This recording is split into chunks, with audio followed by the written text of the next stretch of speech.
Good morning students. तो आज की क्लास में अपन शुरू कर रहे हैं पेज नंबर 1.29 पर वैल्यू प्रोपोजिशन कैनवास। सबसे पहले ये अपन समझते हैं कि आखिर वैल्यू प्रोपोजिशन कैनवास होता क्या है। देखो, वैल्यू प्रोपोजिशन का मतलब होता है benefits that customer can expect from a product, यानी कि कस्टमर कितना बेनिफिट एक्सपेक्ट करता है किसी भी प्रोडक्ट सर्विस से।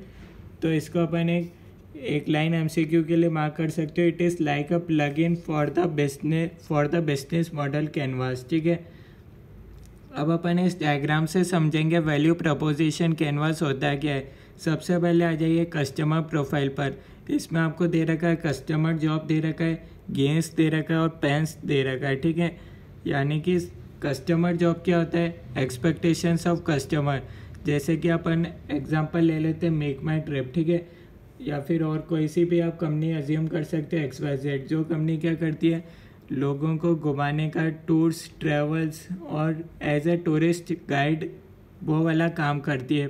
ठीक है, तो अब क्या होता है, कोई पर्सन अगर बुक करता है साइट पर, ठीक है, तो उससे क्या होता है, जैसे कि एग्जांपल ले लेते हैं XYZ कंपनी पर किसी पर्सन ने बुक करा अपने लिए घूमने का स्विट्ज़रलैंड। ठीक है, किसी पर्सन ने बुक करा XYZ कंपनी पर 2 दिन के लिए पैकेज बुक करा स्विट्ज़रलैंड के लिए। तो अब क्या होता है, सबसे पहले कंपनी क्या देखती है, कस्टमर जॉब, यानी कि एक्सपेक्टेशंस ऑफ कस्टमर। सबसे पहले कंपनी देखती है कि क्या क्या कस्टमर एक्सपेक्ट करता है हमसे, क्योंकि कस्टमर ने हमारी वेबसाइट से बुक करा है, बाकी और दूसरी वेबसाइट से बुक नहीं करा है, तो हम क्या एक्स्ट्रा दे सकते हैं अपने कस्टमर को। जैसे कि आप देख सकते हो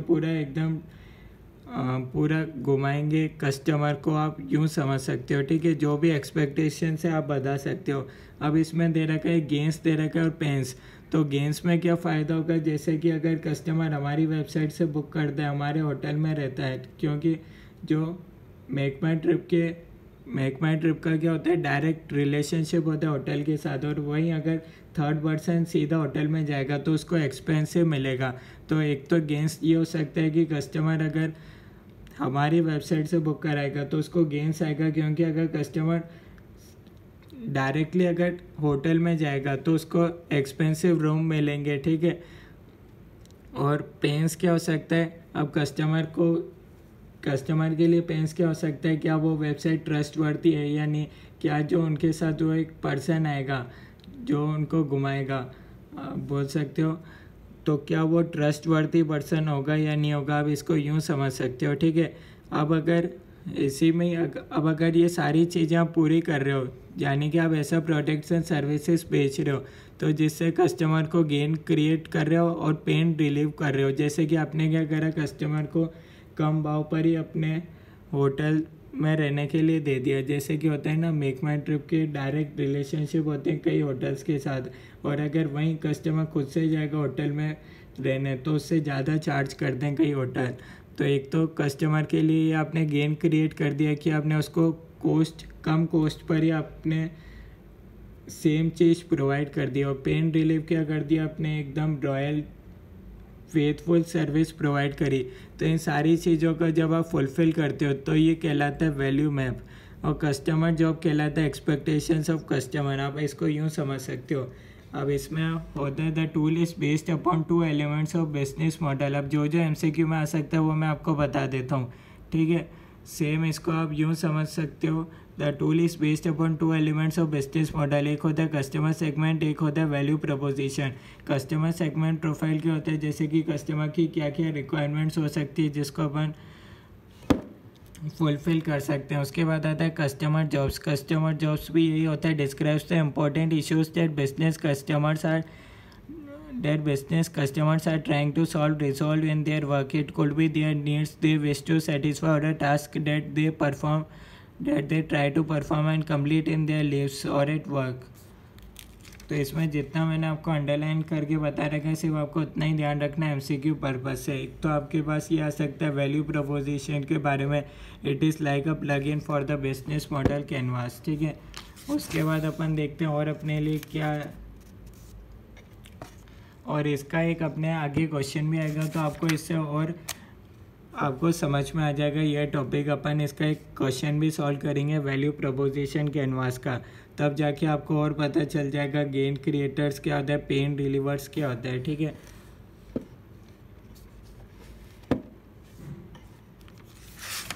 उसके बाद अपने पास नेक्स्ट टॉपिक आता है external environment context. External environment context का क्या मतलब होता है, जैसे कि अगर आप आज कोई भी बिजनेस शुरू करना चाह रहे हो, तो आप यानी कि आप किसी भी इंडस्ट्री के अंदर एंटर होना चाह रहे हो, तो आपको उससे पहले कुछ फैक्टर्स को ध्यान में रखना है, तभी आपको उस इंडस्ट्री में एंटर होना चाहिए। अदरवाइज़ आज जैसे आप टेली कम्युनिकेशन यानी कि जियो जैसी इंडस्ट्री में आना चाहते हो, तो क्या आप आ सकते हो क्या नहीं आ सकते हो? क्यों? क्योंकि इसमें बहुत ज़्यादा रिस्क है और बहुत ज़्यादा इन्वेस्टमेंट भी है। ठीक है, तो आप क्या करोगे, उस रेट पर जितना बाकी कॉम्पिटिटर्स हैं जैसे जियो एयरटेल, आप उस रेट पर आप अपनी सर्विस प्रोवाइड कर ही नहीं पाओगे। तो एक्सटर्नल एनवायरनमेंट कंटेक्स्ट में आपको कुछ एलिमेंट्स बता रखे जिनको आपको ध्यान में रखना चाहिए और उससे आपको देखना चाहिए कि आपको उस इंडस्ट्री में एंटर होना चाहिए या नहीं होना चाहिए। उसके बाद आपको द एलिमेंट बता रखे रिमोट एनवायरनमेंट के such as social, technological, economic, environmental, political, legal and ethical factors. इसको आप स्टेपले फैक्टर्स भी बोल सकते हो या फिर पेस्टेले फैक्टर्स भी बोल सकते हो। ठीक है, उसके बाद अपने पास आते हैं पोर्टर के 5 फोर्सेस अपने पास आते हैं जो आप पहले पढ़ चुके हो और इसी को ही सेम आपको बता रखा है यहाँ पे। जैसे कि फर्स्ट पॉइंट है बार्गेनिंग पावर बायर्स, यानी कि किसी इंडस्ट्री में आप एंटर हो रहे हो तो उससे पहले 5 चीज़ें चेक कर लेना। जैसे फर्स्ट पॉइंट है बार्गेनिंग पावर ऑफ बायर्स, यानी कि क्या बायर के पास बार्गेनिंग पावर हाई है या लेस है, जैसे कि बायर के पास चॉइस है या नहीं। क्योंकि अगर आपका प्राइस थोड़ा सा भी ज़्यादा होगा, तो जैसे कि कोल्ड ड्रिंक में देख सकते हो, ठीक है, आप XYZ कोल्ड ड्रिंक प्रोवाइड कर रहे हो, अब अगर आप थोड़ा सा भी सही नहीं करोगे, जैसे कि प्राइस अगर आपकी थोड़ी सी भी ज़्यादा होगी, तो बायर क्या करेगा, दूसरे ऑप्शन पे चला जाएगा। दूसरे बहुत सारे ब्रांड्स अवेलेबल है कोल्ड ड्रिंक के, कोको कोला, उन सब पर बायर इजीली स्विच हो सकता है। तो यहाँ इस केस में कोल्ड ड्रिंक इंडस्ट्री में क्या है, बायर के पास हाई बार्गेनिंग पावर है। उसके बाद आता है बार्गेनिंग पावर ऑफ सप्लायर्स। अब क्या जो आप मटेरियल खरीद रहे हो उसका एक ही सप्लायर है या बहुत सारे सप्लायर हैं। ठीक है, अगर ज़्यादा सप्लायर है तो ये आपको चेक करना है कि सप्लायर के पास बार्गेनिंग पावर हाई है या लेस है। जैसे कि एयरलाइन इंडस्ट्री हो गई, वहाँ सप्लायर बहुत ही लिमिटेड होते हैं, तो वहाँ उनके पास हाई बार्गेनिंग पावर है, वहाँ कहीं प्राइस नेगोशिएट नहीं कर सकते। ठीक है, एग्जांपल दे रखा है। उसके बाद है थ्रेट ऑफ सब्स्टिट्यूट प्रोडक्ट और सर्विसेज, यानी कि आप इजीली स्विच हो सकते हो या नहीं हो सकते। थ्रेट ऑफ सब्स्टिट्यूट में कॉज है लॉस ऑफ रेवेन्यू और an increase cost of reduction. इसमें दे रखा है threat will be high if the substitute is perfect in nature और एंड चीपर, यानी कि अगर जैसे कि कोल्ड ड्रिंक इंडस्ट्री में देखें तो इसका सब्स्टिट्यूट क्या हो गया, इजीली वाटर हो गया या फिर जूस हो गया, क्योंकि वो सब हेल्थी ऑप्शंस इजीली अवेलेबल है और सेम रेट पर है। उसके बाद है थ्रेट ऑफ न्यू एंट्रेंट्स। आप देख सकते हो, आप जैसे एयरलाइन इंडस्ट्री में देख सकते हो वहाँ नए जने बहुत कम आते हैं। ठीक है, या फिर टेलीकम्युनिकेशन इंडस्ट्री देख सकते हो वहाँ बहुत ही नए प्लेयर्स लिमिटेड रहते हैं। क्यों? क्योंकि ये सब हाई इन्वेस्ट करना पड़ता है। उसके बाद आता है रिवल्ट्री अमंग एग्जिस्टिंग फर्म्स। आप देख सकते हो कोल्ड ड्रिंक में जैसे कि एक कंपनी 40 रुपये में बोतल लॉन्च कर दी, तो दूसरी कंपनी पे अगले दिन सेम 40 रुपये में कोल्ड ड्रिंक लॉन्च कर देती है, तो यहाँ रिवल्ट्री अमंग एग्जिस्टिंग फर्म्स हाई है। ठीक है, उसके बाद ये टेबल इंपॉर्टेंट है, कई बार एग्जाम में आ चुकी है। जैसे कि अगर किसी भी इंडस्ट्री में high entry and high exit barriers है, तो उसमें अपन क्या बोलेंगे, हाई एंड रिस्की रिटर्न्स है। ठीक है, रिटर्न तो हाई है और रिटर्न भी रिस्की है। जैसे कि आप बोल सकते हो टेलीकम्युनिकेशन इंडस्ट्री, वहाँ क्या है, एंट्री एंड एग्जिट बैरियर्स दोनों ही हाई है, कोई इजीली ऐसे ही नहीं आ सकता, जियो जैसा हो गया। ठीक है, तो उसमें क्या है, रिटर्न तो हाई है पर रिस्की है। और ऐसे ही अगर लो स्टेबल रिटर्न है, ठीक है, लो एंट्री बैरियर है, लो एग्जिट बैरियर है, तो आप बोलोगे कि लो रिटर्न होगा। क्यों? क्योंकि इजीली कोई भी इस इंडस्ट्री के अंदर आ सकता है। ठीक है, तो ये आपको बता रखा है, ये आपको ध्यान रखना है। ठीक है, MCQ पर्पज़ से ये ध्यान रख सकते हो। उसके बाद आता है अपने पास आते हैं नेक्स्ट टॉपिक आता है सेगमेंट और मार्केट सेगमेंट। मार्केट सेगमेंट क्या होता है, जैसे कि मैंने आपको एग्जांपल बताया था सीए फाउंडेशन, इंटर और फाइनल, ठीक है। तीनों में से अपन को कैटेगराइज करना होता है मेरा सबसे ज़्यादा प्रॉफिटेबल कौन सा है, जैसे कि सीए फाइनल हो गया, ठीक है। अब इसमें कुछ if it in order to be recognised as a segment the following criteria must be satisfied, जैसे कि इसमें बता रखा है, जैसे कि पहला पॉइंट आपको दे रखा है डिस्टिंक्ट होना चाहिए, ठीक है। जैसे कि कई कमर्शियल टाटा का आप देख सकते हो, टाटा मोटर्स में पैसेंजर व्हीकल और कमर्शियल व्हीकल दोनों को अलग कैटेगराइज कर रखा है। उसके बाद दे रखा है मेजरेबल होना चाहिए, आइडेंटिफाइबल होना चाहिए और प्रॉफिटेबल होना चाहिए। सेगमेंट आपका सेगमेंट रेस्पॉन्सिव यानी कि एसेसेबल होना चाहिए, must respond to market offerings. तो ये आप याद रख सकते हो, एमसीक्यू में आ सकते हैं कौन कौन से कैरेक्टरिस्टिक्स से। एक है डिस्टिंक्ट होना चाहिए, मेजरेबल होना चाहिए, प्रॉफिटेबल होना चाहिए और एक एसेसेबल होना चाहिए, ठीक है। उसके बाद अपने पास आता है बेसिस ऑफ सेगमेंटेशन। आप किस बेसिस पर कर सकते हो, प्रोडक्ट के बेसिस पर कर सकते हो, जैसे कि फ्यूल बेस्ड को आप अलग सेगमेंट बना सकते हो, इलेक्ट्रॉनिक व्हीकल्स को अलग सेगमेंट बना सकते हो, डेमोग्राफिक बेसिस पर कर सकते हो, जैसे कि हेयर सैलून्स हो गया, ठीक है। उसके बाद आता है साइकोग्राफिक सेगमेंटेशन। इसमें क्या होता है, जैसे कि लाइफस्टाइल हो गया, इन्फ्लुएंस हो गया, सबकॉन्शियस हो गया, इंटरेस्ट हो गया, जैसे कि एप्पल कंपनी ने करा था। इसमें क्या करा था, एप्पल कंपनी को पता था सिर्फ जो रिच लोग ही वही उस कंपनी के प्रोडक्ट खरीदते हैं, तो कंपनी ने क्या करा, ज़्यादा लोग प्रोडक्ट खरीदें, उसके लिए एक नई सीरीज़ लॉन्च कर दी एप्पल की। उसमें क्या था, मिडिल आदमी भी उसके आईफोन खरीद सकता है, ठीक है। उसके बाद दे रखा है बिहेवियरल सेगमेंटेशन। इसका क्या मतलब है, जैसे कि आप मूवी देखने जाती हो, हैबिट, तो आप कई जने साइड की सीट बुक कराते हैं, कहीं बीच की, कहीं आगे की, कोई पीछे की। उसके बाद आता है जोग्राफिक सेगमेंटेशन। इसका क्या होता है, इसमें अपन क्लासीफाई करते हैं on the basis of city, country, climate, JIP code. तो इसमें बता रखा है also STP segmentation, targeting and positioning is a marketing approach where business segment target the best fit audience segments for their product. उसके बाद अपने पास आता है एक नेचुरल कंपटीशन। इसकी एक लाइन दे रखी, force the weaker rebels to exit the barrier और collapse in search of survival, ठीक है। इसका एग्जांपल जियो है ही, ठीक है। उसके बाद आते हैं इंडस्ट्री की सक्सेस फैक्टर्स। इसमें अपन ने देखा था क्रिटिकल सक्सेस फैक्टर, जो कि अपन ने नेक्स्ट चैप्टर में ऑलरेडी अपन कर चुके हैं। कोर कॉम्पिटेंसी क्या होता है, एक यूनिक प्रीपोजिशन होता है that helps a firm stand out in the industry by providing value to its customers, यानी कि आपके पास कुछ ऐसा क्या कोर कॉम्पिटेंस है जिससे आप दूसरों से अलग हो, ठीक है। उसके बाद ये 3 पैरामीटर्स आ सकते हैं एमसीक्यू पर्पज से। एक होता है रिलेवेंस, एक होता है डिफ़िकल्ट ऑफ इमिटेशन, थर्ड आता है ब्रेथ ऑफ एप्लीकेशन। रिलेवेंस यानी कि कस्टमर आपका प्रोडक्ट खरीदने के लिए स्ट्रांगली रिलेवेंस है या नहीं, जैसे कि एप्पल। डिफ़िकल्ट ऑफ इमिटेशन यानी कि डिफ़िकल्ट टू कॉपी, जैसे कि गूगल को आज हर कोई कॉपी नहीं कर सकता। ब्रेथ ऑफ एप्लीकेशन, इसका क्या मतलब है, opens up a good number of potential markets, आपका मार्केट बड़ा होना चाहिए। उसके बाद दे रखा है इंफॉर्मेशन टेक्नोलॉजी के बारे में बता रखा है। इसमें अपन 3 कंसेप्ट पढ़ने वाले हैं, एक ही information technology, information system, information management. तो इसमें सबसे पहले आता है इंफॉर्मेशन सिस्टम। इंफॉर्मेशन सिस्टम क्या होता है, हार्डवेयर, कंप्यूटर सिस्टम, सॉफ्टवेयर, ये होता है। इंफॉर्मेशन मैनेजमेंट क्या होता है, acquisition of information, custodianship and the distribution of information. Information technology क्या होता है, exchange of all kinds of data and information. It is usually prepared at the activity level. It decides the layout of use cases of IT in the organisation. Main जो MCQ में जो exam में आता है वो ये table आती है।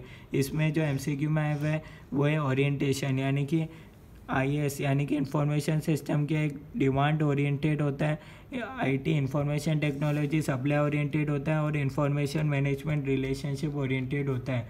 तो ये कोई सा भी इनमें से 5 फैक्टर्स आपको दे रखे हैं, किसी भी बेसिस पर सिर्फ आपसे MCQ पूछ सकते हैं। जो एग्ज़ाम में आया हुआ है वो मैंने आपको बता रखा, ओरिएंटेशन बेसिस पर एक बार पूछा था, ठीक है। बाकी अब आपके एग्ज़ाम में हो सकते हैं दूसरे आ जाएँ, तो ये टेबल को आप मार्क कर लेना, MCQ पर्पज़ से इम्पोर्टेंट है, इसको लर्न करनी है आपको। उसके बाद अपने पास आता है IT में भी 5 फोर्सेस बता रखे हैं। थ्रेट ऑफ न्यू एंट्रेंट्स होता है, सप्लायर बार्गेनिंग पावर, ये ज़्यादा इम्पोर्टेंट नहीं है, जो इम्पोर्टेंट है वो मैंने आपको बता दिया। अच्छा, उसके बाद एक आया हुआ है ITs, IAS and the value chain. इसमें बता रखा है जो RFID radio frequency identification uses उसमें क्या बता रखा है, ये RFID ये एक एग्जांपल है इनबाउंड लॉजिस्टिक्स का भी और आउटबाउंड लॉजिस्टिक्स का भी। तो ये क्वेश्चन एक एग्जाम में आया हुआ है, तो मैं आपको बता देता हूँ। RFID में आपसे पूछ सकते हैं क्या वो इनबाउंड लॉजिस्टिक्स है, आउटबाउंड लॉजिस्टिक्स है, मार्केटिंग सेल्स है। तो आपको टिक करना है वो दोनों, इनबाउंड लॉजिस्टिक्स और आउटबाउंड लॉजिस्टिक्स। ठीक है, ज़्यादा इंपॉर्टेंट है नहीं, कंसेप्ट वाइज इंपॉर्टेंट नहीं है, MCQ में आया हुआ है इसलिए मैंने आपको बता दिया। ठीक है, बाकी कोई काम का नहीं है, समझने के पर्पज़ से।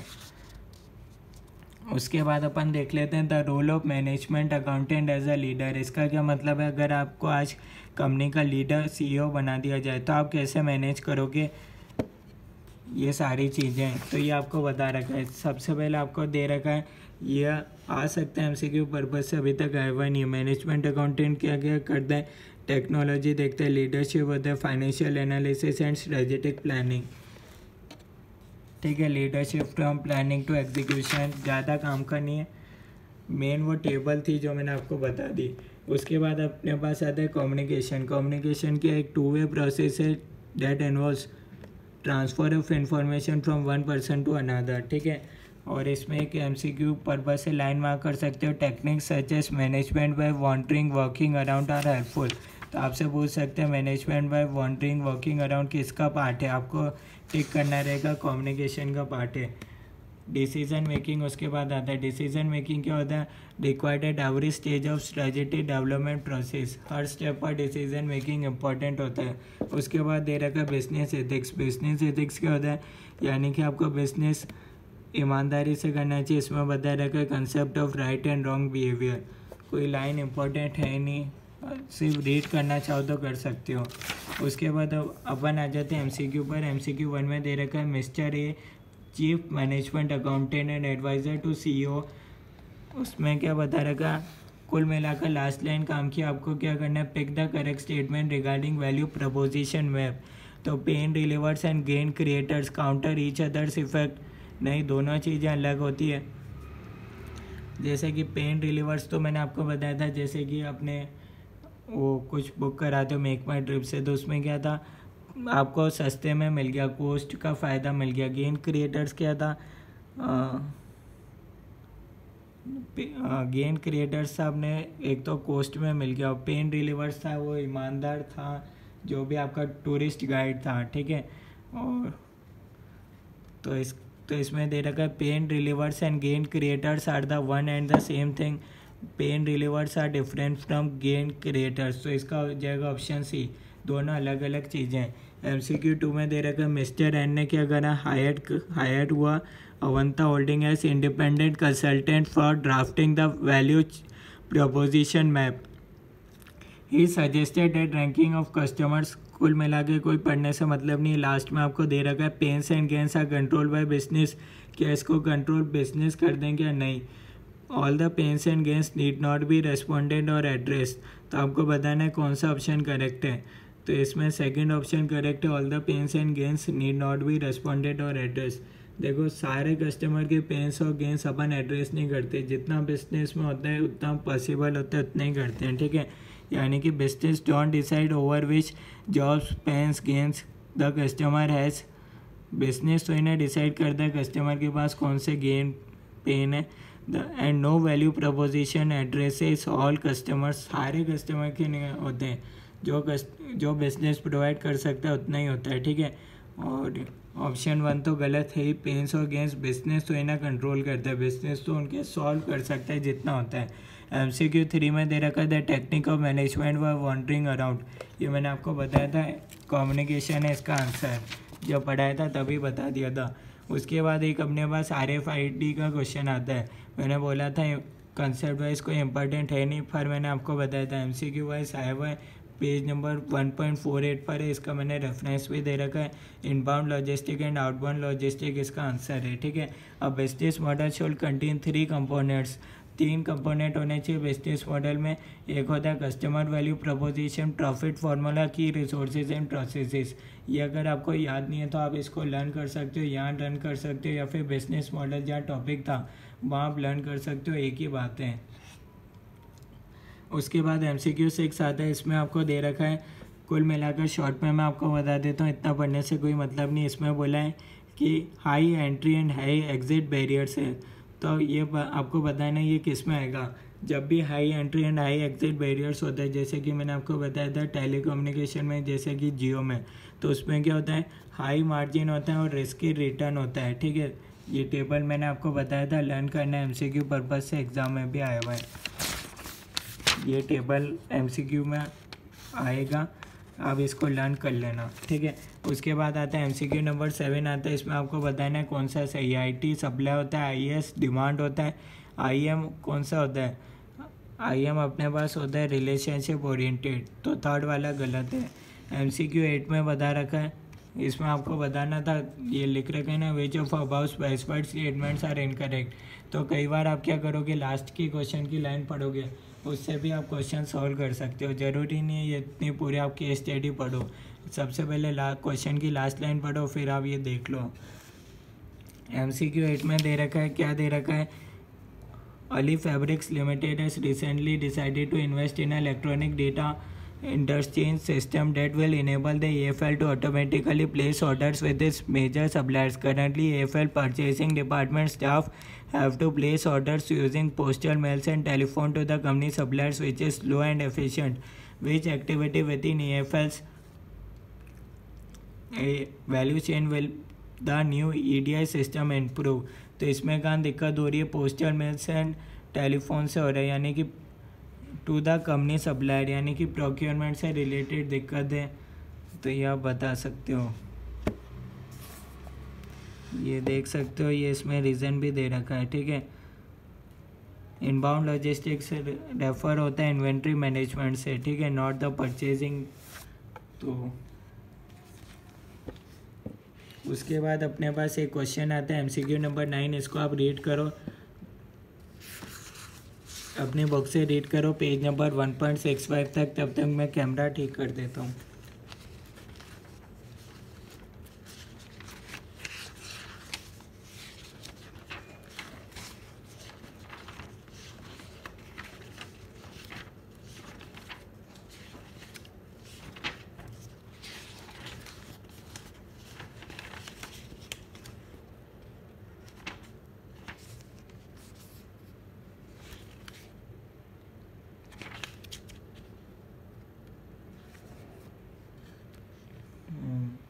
तो इसमें एक डाउट था इंफ्रास्ट्रक्चर का क्या मतलब था, अकाउंटिंग पब्लिक रिलेशंस, ये अपन ने देखा था, तो ये इंफ्रास्ट्रक्चर नहीं हो सकता। ठीक है, MCQ नंबर 9 पर आ जाते हैं।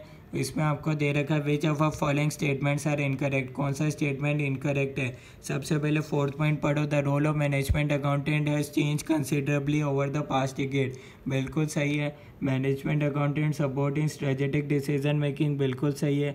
Management accountants are often part of cross functional team, बिल्कुल सही है। फर्स्ट पॉइंट में क्या दे रखा है, in increase number of organisations are segregating management accountant in separate managerial accounting departments. तो कहीं सेग्रीगेशन की तो बात हुई नहीं थी, ऑप्शन 1 गलत है। MCQ 10 पर आ जाइए, तारा फैब्रिक्स में क्या हुआ है, इसमें आपको बताना है considering the decisions regarding segmentation, management accountant raised and said it was acknowledged that managerial discretion and judgment determine which markets are selected and targeted and which others are ignored. In order for market segmentation to be effective, all segments must be distinct, accessible, measurable, profitable. ये भी मैंने आपको बताया था, तो आप देख सकते हो अपन। उसके बाद आता है केस स्टडी MCQ आता है, इसमें सिर्फ आपको ये 12 पॉइंट्स रीड करने की ज़रूरत है, इतना सब पढ़ोगे तो भी कोई मतलब की बात नहीं है। ये इतनी बड़ी केस स्टडी, इसमें कुल मिलाकर लास्ट के 12 पॉइंट्स पर ही आपको क्वेश्चन पूछा है। पहला आपको बोला है which of following is correct combination of pains, तो आपको बताना है इसमें पेन कौन सा है। पेन यानी कि दुख, चार्जिंग पॉइंट बढ़ रही है, ये तो कोई दुख होता नहीं है। ब्रांड अच्छा है, इसमें कोई दिक्कत नहीं है। दुख क्या हो सकता है, स्लो चार्जिंग है, ये दुख हो सकता है। बैटरी वारंटी, इसमें कोई होगा नहीं। बैटरी लाइफ टाइम है, इसमें कुछ होगा नहीं। Insufficient number of charging points, आज अगर मैं इलेक्ट्रिक व्हीकल खरीदता हूँ तो उसमें क्या है, एक तो चार्जिंग पॉइंट नहीं है, स्लो चार्ज होता है, ये दिक्कत है मेरे पास। पेन्स है, ब्रांड अच्छा है, ये कुछ है नहीं। डेवलप्ड इंटीरियर एरोगोनिक्स, एरोगोनिक्स क्या होता है, ह्यूमन एफर्ट होता है, यानी कि कंफर्टेबल सीट, तो ये कोई पेन है नहीं। सेल्फ ड्राइविंग ऑप्शन, कोई पेन है नहीं। लैक ऑफ लगेज स्पेस, तो ये दुख हो सकता है, ठीक है। तो 75 minutes to charge 100% with super charging stations, तो इसमें कुछ है नहीं, 100% चार्ज हो रहा है कम टाइम में। तो कौन सा ऑप्शन हो जाएगा? एक तो थर्ड हो जाएगा, सिक्स्थ हो जाएगा, 10th। तो इसमें आप 3rd, 6th, 10 आपका ऑप्शन ही हो जाएगा। सेकंड में आपसे पूछा है गेंस यानी कि फ़ायदा कौन कौन सा हो सकता है। गेंस में एक तो अपन देख सकते हैं जैसे कि ब्रांड रिकॉग्नाइजेशन जो ओरिजिनल है, ठीक है, यानी कि अभी अपन ने कुछ करा नहीं, नेचर में ही है, ठीक है। जैसे कि ब्रांड रिकॉग्नाइजेशन है। ग्रोइंग नेटवर्क क्या होता है? अपन खुद कर रहे हैं, इसको अपन एडवांटेज अपन बना रहे हैं। ब्रांड रिकॉग्नाइजेशन नेचुरल है। बैटरी लाइफ टाइम है, ये नेचुरल है। और क्या अपने पास? और अपन देख सकते हैं अपने पास है इंटीरियर एरोनॉमिक्स, यानी कि ह्यूमन एफर्ट, वही आता है ना कार में बैठते हैं कंफर्टेबल, तो ये अपने पास है, ठीक है। बाकी चीज़ क्या कर रहे हैं? अपन खुद कर रहे हैं, ठीक है। उसके बाद दे रखा है अपन पेन रिलीवर्स, लोगों के पेन इसको रिलीव करने के लिए अपन क्या क्या कर रहे हैं। तो ये अपन से पूछा हुआ है, MCQ 3 में पूछा हुआ है। इसमें अपन पेन रिलीवर्स के लिए क्या कर रहे हैं? अगर लोग क्यों खरीदेंगे? अपन चार्जिंग पॉइंट्स को बढ़ा सकते हैं, ठीक है। और क्या कर सकते हैं? डेवलप कर सकते हैं इंटीरियर एरोनॉमिक्स, ताकि और अगर किसी को सीट कंफर्टेबल नहीं लगे तो ये अपन कर सकते हैं। और क्या है? 75 मिनट्स में to charge 100% with super charging stations, तो ये अपन लोगों के पास ये पेन है, अपन उसको ये रिलीव कर सकते हैं, ठीक है। उसके बाद आपसे पूछा है गेन क्रिएटर्स कौन कौन से हो सकते हैं। तो गेन क्रिएटर्स अपने पास ये हो सकते हैं, एक तो अपन वारंटी, बैटरी की वारंटी प्रोवाइड कर दें 8 ईयर्स की, तो उससे लोग और ज़्यादा खरीदेंगे, ठीक है। और क्या हो सकता है? रेप्यूटेबल ब्रांड, अपन ब्रांड को एकदम रेप्यूटेड कर दें, कस्टमर से कोई शिकायत नहीं रखें, और सेल्फ ड्राइविंग ऑप्शन रख दें, तो इससे अपने पास क्या होगा? गेन क्रिएट होगा, क्योंकि दूसरे ब्रांड के कंपेयर में अपना ब्रांड रेप्यूटेबल है। एक तो ये पॉइंट हो गया, अपन वारंटी ज़्यादा दे रहे हैं, एक अपना ये हो गया। और अपने पास क्या, एक सेल्फ ड्राइविंग ऑप्शन अपन प्रोवाइड कर रहे हैं, तो ये अपने पास एक गेन क्रिएटर हो गया। तो इस तरीके से MCQ में आ सकता है। 1-2 पॉइंट में आपको कंफ्यूज हो सकता है, कोई दिक्कत नहीं है, या MCQ में आपको टिक करना होता है, ठीक है। अगर कोई डाउट है आप कमेंट्स में पूछ सकते हो, अदरवाइज़ थोड़ा बहुत ऊपर नीचे किसी में डाउट होता है तो वो इट्स ओके होता है, ठीक है। 100% कोई केस स्टडी में आपका आंसर करेक्ट रहे एकदम, तो ऐसा पॉसिबल होता नहीं है, ठीक है। क्योंकि थोड़ा पॉइंट आपको कंफ्यूज हो सकता है, कौन सा गेन है, कौन सा गेन क्रिएटर है। बाकी ये अपना चैप्टर कंप्लीट होता है, ये अपना पूरा चैप्टर था। थ्योरी पॉइंट ऑफ व्यू से अपन ने पढ़ा। नेक्स्ट क्लास में अपना लास्ट चैप्टर बाकी अपन उसको शुरू करेंगे, और ये अपना चैप्टर कंप्लीट होता है। कोई डाउट है पूछ सकते हो, जितना मैंने आपको बताया सिर्फ आपको उतना रीड करना है। तो नेक्स्ट क्लास में अपन शुरू करेंगे एक और नया चैप्टर।